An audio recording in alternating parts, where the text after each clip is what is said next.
Fresnel diffraction at a straight edge. This is our topic. We have seen what is Fresnel, Fresnel diffraction, and what is off period zones, and what is a zone plate. We gone through about all those things, and we have discussed about the amplitude.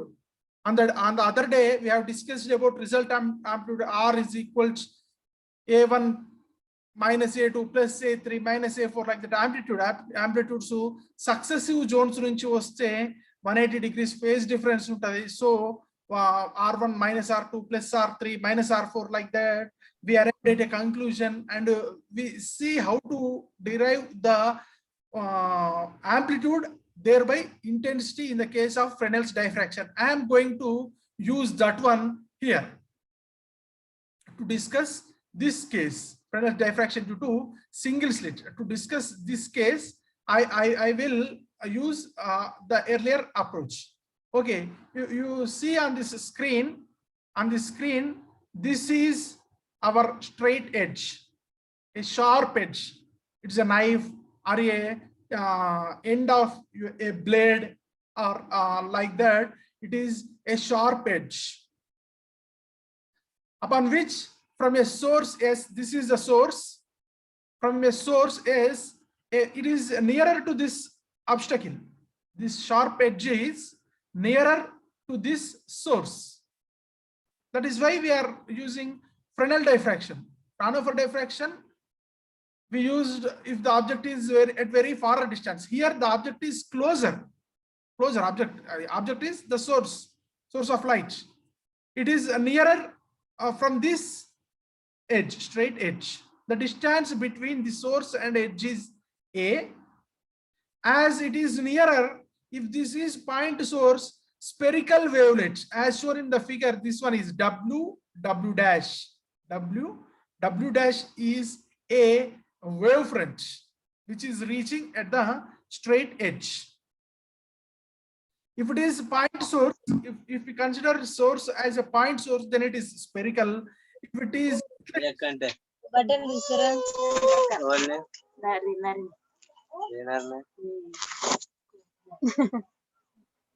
yeah, if it is having a certain length, it is a slit of certain length, it will give cylindrical wavefront. These are the two possibilities in Fresnel diffraction, either spherical wavefront or cylindrical wavefront. Now I am considering this as a cylindrical wavefront. It is not an issue whether it is a cylindrical wavefront or spherical wavefront. In both the cases, the approach is similar, one and similar. Okay, and these points M1, M1 dash, M1 dash are the endpoints of first half period zone. M2, M2 dash are the endpoints of second half period zone. Like that, these are the half period zones. We know what is half period zone. The phase difference, the path difference between any two successive half period zones is lambda by 2. The phase difference is pi. We discussed all those things. Okay, such half period zones are there. Okay, then you see this is the screen. On screen, this screen is also at a finite distance from this edge. Source is at a finite distance, as well as screen is also at a finite distance. I am denoting this distance by P. This is A and this one is P. On the screen, I am assuming a point, it is a point P, capital P. Distance is denoted by small p and this point as capital P, this screen. Here I am showing the intensity distribution pattern. Here it is intensity distribution pattern. You see, as this is obstacle, as this is, our common understanding of a layman is from here light is incidenting on this screen. It is a obstacle. It is blocking the radiation, the light waves coming in these angles. Here my pattern is showing these are all blocked by this edge. So naturally, what our general assumption is, on the screen we must have light in this region and we must have shadow in this region. From P to Y, we must have shadow, and P to X we must have uniform illumination. But in practice, what happening is above P, we are observing an intensity distribution, high intensity points, low intensity points, like that diffraction pattern is there. Below this point, actually, we must have a geometrical shadow. But instead of observing a geometrical shadow, we are observing a uniform light up to, we are observing a light up to some extent, and its intensity goes on decreasing and it becomes zero after some time. Even this in the geometrical shadow region, we are observing a little bit of light, because diffraction happening at this edge. We need to give description why these fringes occurring on above P and why a part of the light encroaching geometrical shadow. మనకు P కి పైన uniform illumination ఉండాలి, కానీ ఏం జరుగుతుందంటే మనకు bright and dark fringes కనపడుతున్నాయి. P కింద ఏం కనిపిస్తున్నాయి, మొత్తం జామెట్రికల్ షాడో ఉండాలి, కానీ ఏమైతుంది, కొంత లైట్ ఈ రీజియన్ లోకి అప్రోచ్ అవుతుంది. ఇగో ఈ ఇంటెన్సిటీ డిస్ట్రిబ్యూషన్ ఇక్కడ చూపెడుతున్నా నేను. ఇది స్క్రీన్, ఇది ఇంటెన్సిటీ డిస్ట్రిబ్యూషన్. ఇగో జామెట్రికల్ షాడోలో కొంత లైట్ వచ్చి అది ఇంటెన్సిటీ కొంత దూరం అయిన తర్వాత జీరో అయిపోయింది. ఇది zero line. Whereas on the upper side, intensity is maxima and it minimizing, and maxima value also decreasing. అంటే కొన్ని ఫ్రింజెస్ అనేవి కనిపిస్తున్నాయి. Why these fringes occurring? Why light encroaching into geometrical shadow region? What are the factors influencing intensity, maximas and minimas? That we need to study using Fresnel diffraction approach. Fresnel diffraction. To use Fresnel diffraction approach, I am assuming these off period zones. Simply at this point P, you see from this upper wave, from A, this point is A and this one is W. This one is W dash. From this point A to W, it is upper region of upper half of the wavefront. Upper half of the wavefront. This upper half of the wavefront giving its impact at point P, whereas this lower half of the wavefront doesn't contribute anything at point P. చూడండి, 3 cases లో చేస్తున్నా నేను. at point P, ఇది at point P dash అంటే upper, ఈ point దగ్గర, ఇప్పుడు నా పాయింట్ ఎక్కడ అవుతుందో ఆ పాయింట్ దగ్గర ఎట్లుంటుంది ఇంటెన్సిటీ. at point P2, ఈ 3 cases లో మనం ఏం చేద్దామంటే ఇంటెన్సిటీ చూద్దాం. at point P, what happening is all the off period zones, AM1 off period zone, M1 M2 M2 M3 M3 M4, these are all off period zones. These are all giving their impact at point P uniformly. The amplitude due to AM1 at point P is R1, the amplitude due to M1 M2 is R2, then the amplitude due to M2 M3 off period zone is R3. If at point P the amplitudes of AM1 M1 M2 M2 M3 are R1 R2 R3, like that, the resultant is addition of all these things. But the thing is, this is a off period zone and M1 M2 is other off period zone. So if the amplitude due to AM1 is R1, we know the amplitude due to M1 M2 is minus R2. The amplitude due to M2 M3 is plus R3. The amplitude M3 M4 is minus R4. Why? Because these are all half period zones. According to Fresnel, there is a phase difference between 2 successive half period zones, a phase difference of pi. That is why if it is plus, it is minus. Simply I am using, this is a figure. Okay. Yeah, I am moving further. This is all the explanation which I gave you. At point P, first case 1, point P is fully exposed by upper half. What is happening? R1, R2, R3. Just now we discussed this. Resultant amplitude will be R is equal to R1 minus R2 plus R3 minus R4 and so on. So we get R1 by 2. In last class, we derived this, why it is coming R1 by 2. గుర్తుందా? r1/2 plus r1/2 అని చేసినాము. ఇక్కడ plus r3/2 చేస్తే అది ఇది plus r2 అయింది. r2 minus r2 cancel అయ్యి last r1/2 మిగిలింది. Even it is even the off period zones are in even number or in odd number, the resultant amplitude becomes r1/2. So resultant intensity is r1 square by 4. Resultant intensity is proportional to r1 square by 4. That is why we up here at point P we see a bright fringe of intensity r1 square by 4. Okay, now I am moving further. Case 2, our case 2 is at a point above, here it is P, capital P. Now at a point P1, what is the intensity? We need to see this. Simple, there is no need of any derivation or anything. We can simply say the upper part of the A, here in this case also, the lower portion of the wavefront is not contributing anything to the amplitude at point P1 because this whole wavefront is opposed or stopped by our edge, our straight edge. This is the edge. Due to this edge, we are observing all these things. Okay, this lower portion is opposed, and even in the upper wavefront, earlier all the off period zones are same at point P. Impact of all the off period zones in this case, impact of all these off period zones is the same.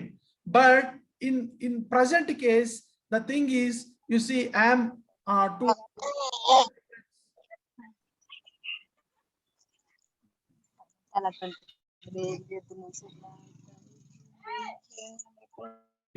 to note down the difference, I am connecting this point S to P1 and A to P1. Okay, from this figure we can say the half period zones, the part of the half period zones between AM1 are special. They are impacting at P1 more than M1, M2, M2, M3, all those things. So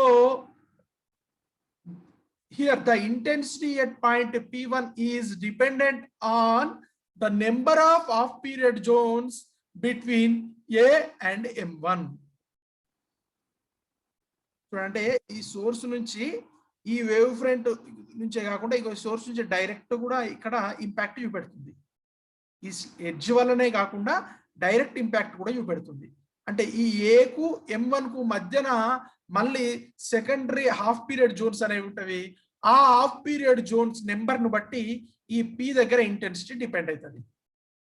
నేను ఇక్కడ మళ్ళీ derivation మొత్తం చెప్పబోట్లేదు, ఎందుకంటే already we saw if the half period zones are odd in number, what happens? A1 minus A2 plus A3. If it is even in number, A1 minus A2 plus A3 minus A4. So if it is odd in number, plus terms are more. If it is even in number, plus terms and minus terms are equal. Plus terms and minus terms are equal. So roughly we can say the resultant amplitude at P1 decreases if the number of off period zones are even number, and if it is odd number, it increases. That means we get a conclusion that if the number of off period zones using Fresnel off period zone approach, which we discussed earlier, we can say the point P1 will be, the intensity at point P1 will be maximum if the number of off period strips enclosed between these 2 points A and M1 is odd, and minimum if it is even. Odd means n minus 1 by 2n minus 1 lambda by 2. Odd number at 2n minus 1 to repeat them. Even number at 2n. Ante kada? Odd number 2n minus 1. So off period 2n minus 1 lambda by 2. This is about the point P1. Now if the point lies in the geometrical shadow, the point lies in the geometrical shadow, అంటే as of our semester exam point of view ఇప్పటికే ఎక్కువ అయిపోయింది కాబట్టి నేను దాన్ని simple గా మనము already observe చేసిన దాంతో చెప్తున్నా నేను. If the point is in the geometrical shadow region. That is, if the point is here, what is happening? The point is here. Anyhow, the lower wavefront is not contributing anything. So the encroached light is due to the upper wavefronts. As we goes on down, the upper wavefronts, the angle, what we call the angle of obliquity increases. So amplitude becomes 0. That is why in the lower points, geometrical shadow region, the intensity goes on decreasing and reaches a value 0 after some time. Okay, this is about the lower point. This is diffraction pattern due to single slit. Now the thing is, we need to case 2 we discussed and case 3 we discussed positions of maximum and minimum intensity. అంటే ఈ upper layer లో upper లో P నుంచి పై వైపున maximum intensity points, minimum intensity points ఉన్నాయి అంటున్నాం కదా.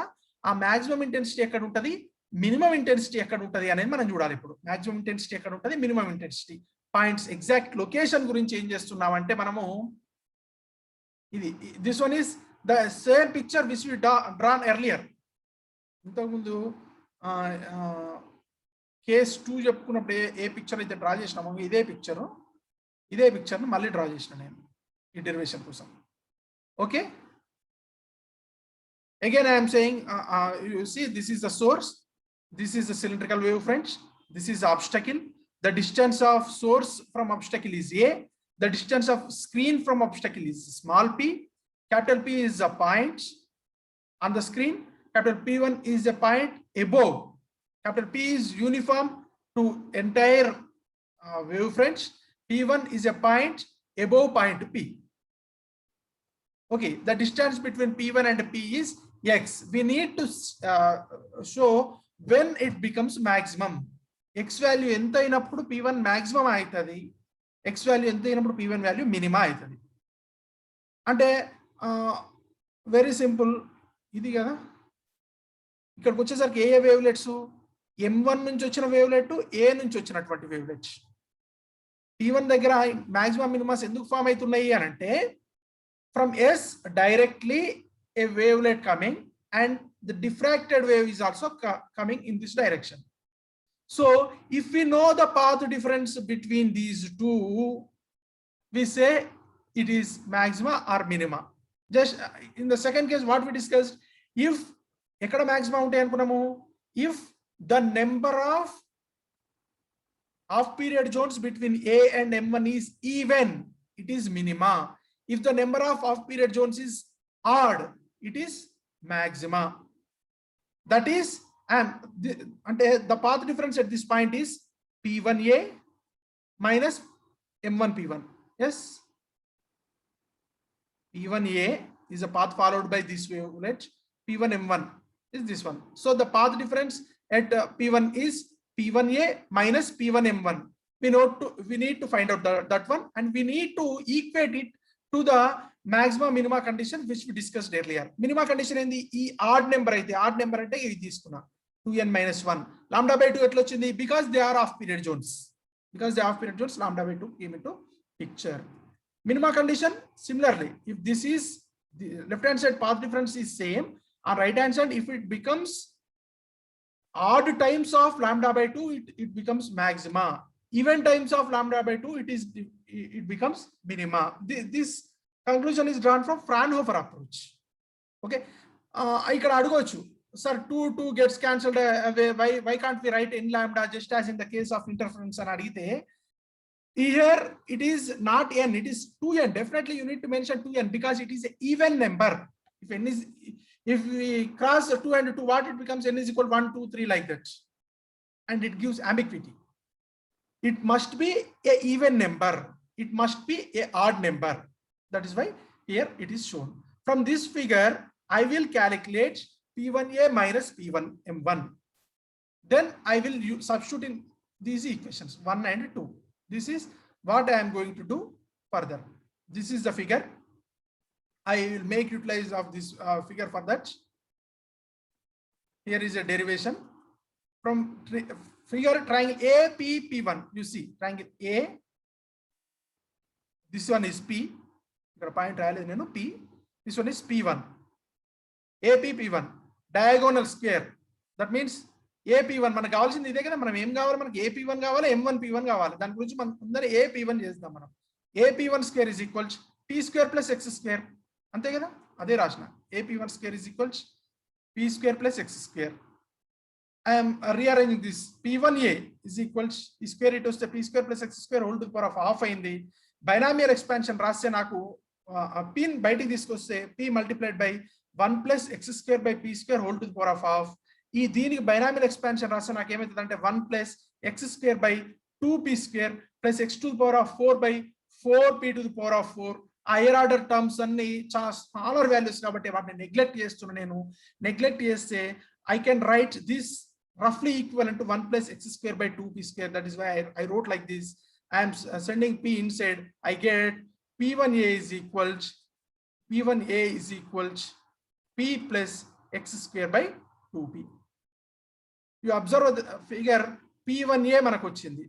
అట్లనే P1S, P1A ఈ ట్రయాంగిల్ ఎట్లయితే ఉందో P1S ఈ ట్రయాంగిల్ అట్లనే ఉంది. ఓన్లీ చేంజ్ ఏంది, A plus P.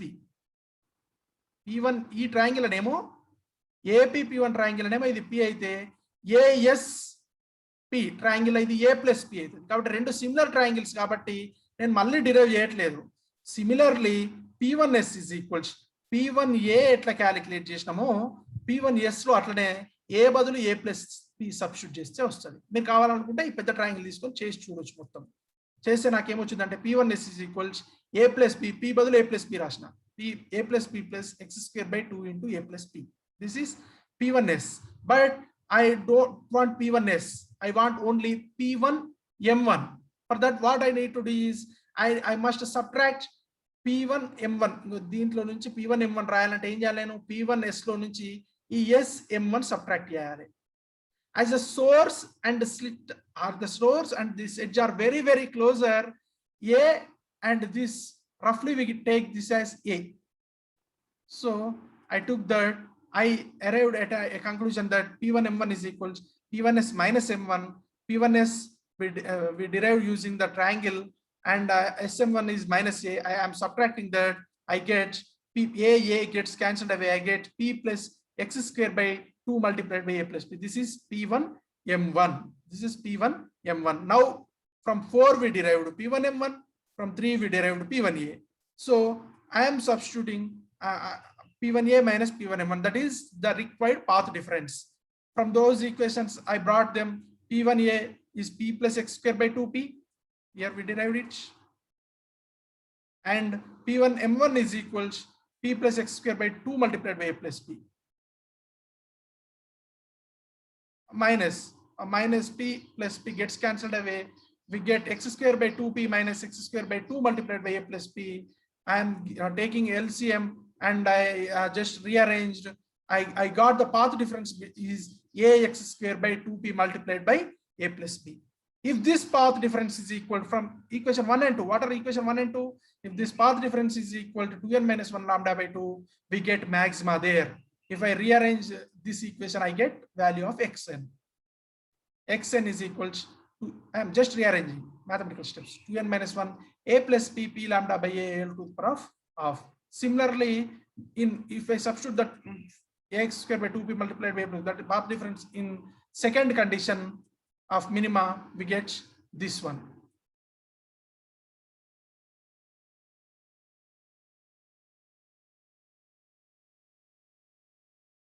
You observe these two. Xn, Xn. మన X ను సడన్ గా Xn అని ఎందుకు అనుకున్నా అంటే ఎంత బ్రైట్ అని తీసుకున్నా. ఇక్కడ వరకు X అని, ఇక్కడ సడన్ గా Xn ఎందుకు వచ్చిందంటే ఐఎమ్ కన్సిడరింగ్ nth. ఎర్లియర్ ఏదో ఒక ర్యాండమ్ పాయింట్ అనుకున్నా, ఇప్పుడు nth bright, nth dark. You see nth bright and dark fringes, only 2n minus 1, 2n, remaining all is same. That is, we observe maxima and minimas alternatively. That is the conclusion drawn to explain about the interference of Fresnel's diffraction at a straight edge.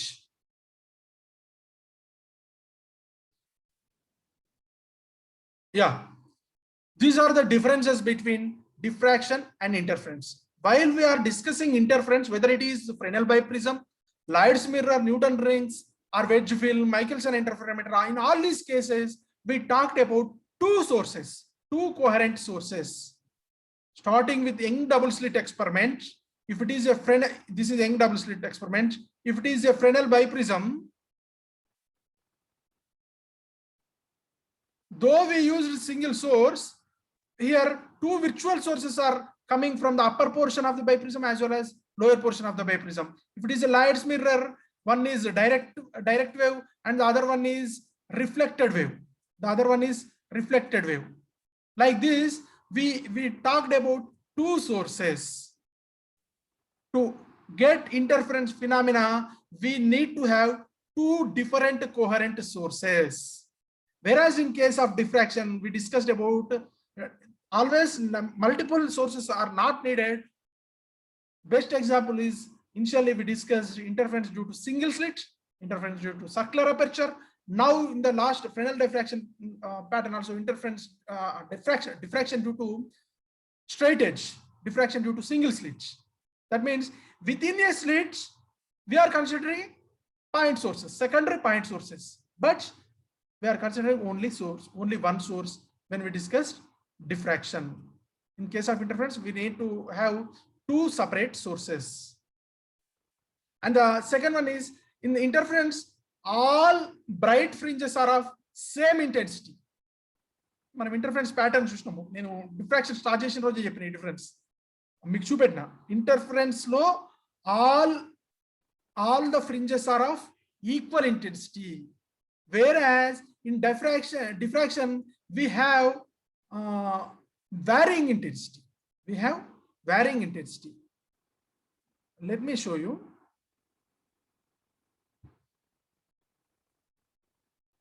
A typical interference pattern. I'll show you a typical interference pattern. I'm using this one. You see, all these bright fringes are of equal intensity. All these dark fringes are completely dark. Generally, if amplitude are equal, it becomes 0. But all the dark fringes are minimum and it is equal. All the bright fringes intensity is also the same. Whereas in diffraction, single slit diffraction, we witnessed that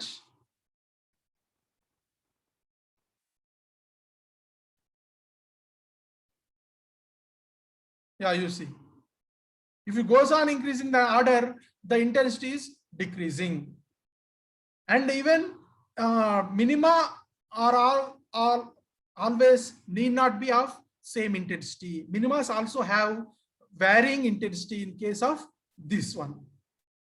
Okay. Now, next one is width of the fringes in interference is uniform, whereas in diffraction, width of the fringe is not uniform. Uniform undadu asale kuda. Okay. Like this, we have a number of differences between interference and diffraction. The main one is it is interference is of two sources, diffraction is of one source. Okay. Okay, these are the differences between interference and diffraction. With this, we have finished